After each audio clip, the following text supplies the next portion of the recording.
Hello everyone, আসসালামু আলাইকুম। Welcome to my channel daily cooking with Shimu. আজকে আবারও চলে আসলাম আপনাদের মাঝে নতুন আরও একটি ভিডিও নিয়ে। আজকে শেয়ার করব দেশি মুরগির মাংস রান্না।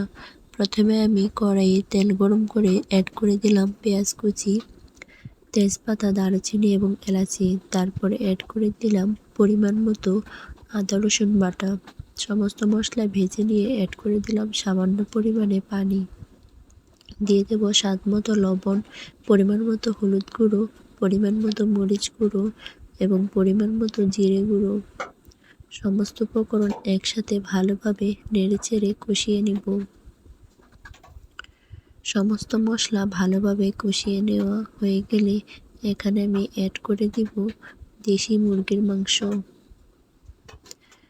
মশলার সাথে মাংসগুলোকে ভালোভাবে নেড়েচেড়ে মিশিয়ে কষিয়ে নেব।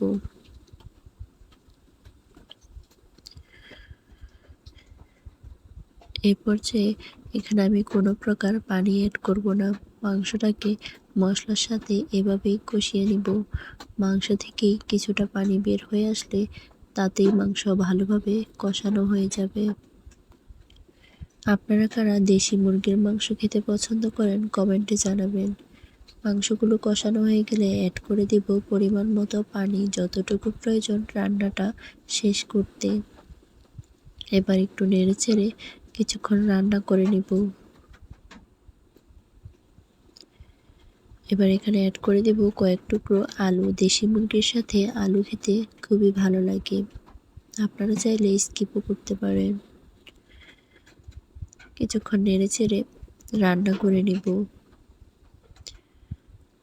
রান্না হয়ে গেলে এখানে আমি অ্যাড করে দিব ভাজা জিরে গুঁড়ো।